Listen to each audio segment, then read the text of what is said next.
lui et ensuite on l'entend plus. Seydou Keita, c'est un joueur qui est toujours bon. Il n'est jamais mauvais. Ok, c'est ce que nous allons retenir. Place maintenant à la Mauritanie, qui a changé d'entraîneur. Patrice Neveu viré et remplacé par Corentin Martins. Alors, que s'est-il passé, Lassana? Vous virez comme ça les entraîneurs qui font du bon boulot dans un pays? En fait, Patrice Neveu, il a fait du bon boulot. Mais Et nous regardons en même temps, hein, excusez-moi de vous interrompre, Maroc-Mauritanie. Donc les images avec la Mauritanie en jaune. C'est le Maroc A prime, Maroc B. Et le Maroc qui est en rouge. Hein, donc le match s'est joué en Mauritanie, au Maroc. À Casablanca. Allez-y. En fait, Patrice Neveu, il a fait du bon boulot, mais à partir d'un certain moment, il ne contrôle plus son équipe. Il y avait trop de problèmes dans le vestiaire, des joueurs qui demandent je joue avec tel maillot, et des attaquants qui avaient des problèmes. Il y avait des problèmes d'ego dans l'équipe que Patrice Neveu n'avait plus à gérer. Chaque équipe a en principe des maillots. Oui, chaque équipe avait des problèmes. Mais, problème de maillot, c'est quoi? Le problème de maillot, par exemple, l'actuel joueur de Niort qui demande que celui qui joue avec le numéro 10, par exemple, ah oui, d'accord, le laisse faire. Après, ça fait des vagues dans l'équipe. Et en plus, Patrice Neveu, en Mauritanie, il est en Mauritanie, il ne partait plus voir des matchs du championnat mauritanien. Du coup, il prenait des joueurs qui ne jouaient même pas depuis 3 matchs ou 4 matchs.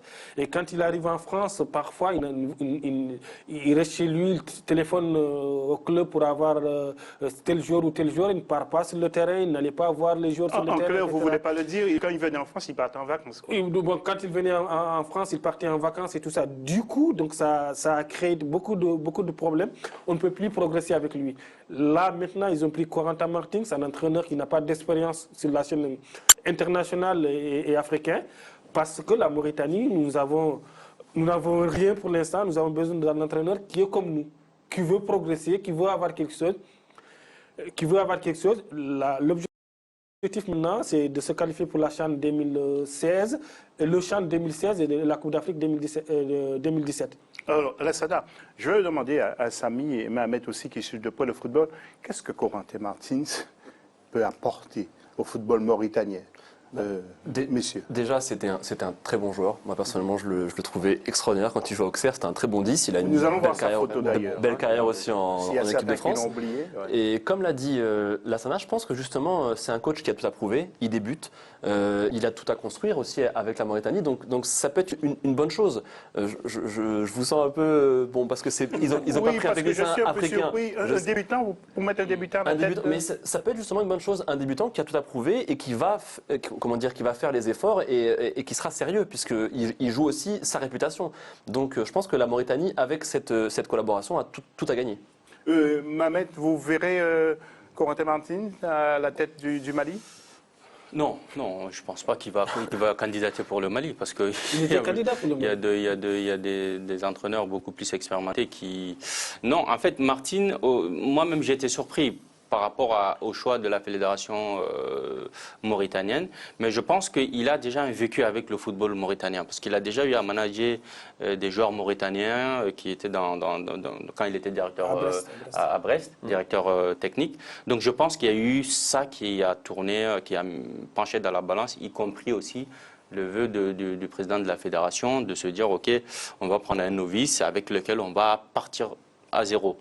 Mais l'éternelle question se pose, est-ce qu'il y a des cadres mauritaniens qui peuvent entraîner l'équipe? Est-ce qu'il faut nécessairement toujours aller prendre un étranger, un Français? Donc, c'est toujours des débats qui reviennent. Mais non, tout ce qu'on peut espérer sur le football mauritanien par rapport à Neveu, vers la fin, peut-être on peut dire qu'il s'est un peu désintéressé des choses, mais il a pu créer une ossature de football mauritanien, il les a amenés au champ, il a pu quand même créer de l'attraction autour de l'équipe. Maintenant, il faudrait que Corentin Martins continue dans ça pour permettre à la Mauritanie vraiment d'être sur la scène continentale. Oui, alors toute dernière question. Est-ce qu'il ne faudrait pas aussi un entraîneur maintenant? On ne doit pas choisir un sélectionneur et qui doit non seulement apporter quelque chose à la sélection, mais apporter aussi un football aux pays qui sont en train de développer justement En fait, en Mauritanie, ils essayent de construire tout à la base. On a une équipe de moins de 17 ans qui va jouer la Coupe d'Afrique, la Coupe arabe des Nations, moins de 17 ans à Dubaï. L'entraîneur de l'équipe, c'est l'ancien directeur sportif du FC Valence en Espagne. Donc, on essaie de construire quelque chose à la base. L'équipe de moins de 20 ans était au tournoi Cotif en Espagne. Je jouais contre l'Argentine, je jouais contre le FC Barcelone. Le gardien du Cameroun, l'actuel gardien du Cameroun, il a joué contre la Mauritanie. Donc, on essaie de partir petit à petit avec un entraîneur novice maintenant. L'entraîneur adjoint, c'est Sal Mustafa, l'ancien entraîneur de la Mauritanie. On essaie comme ça de pousser petit à petit en se disant que le haut niveau ne va jamais pardonner. Peut-être on s'était vu trop beau avec Neveu, on s'était dit qu'on avait une grande équipe alors qu'on n'avait pas de grande équipe. On reste à notre place en tentant de faire quelque chose de grand dans la durée. Il faut essayer de construire dans la durée, sinon ça ne va pas aller pour le football. Voilà, c'est ce que nous souhaitons aussi au football mauritanien. Voilà donc.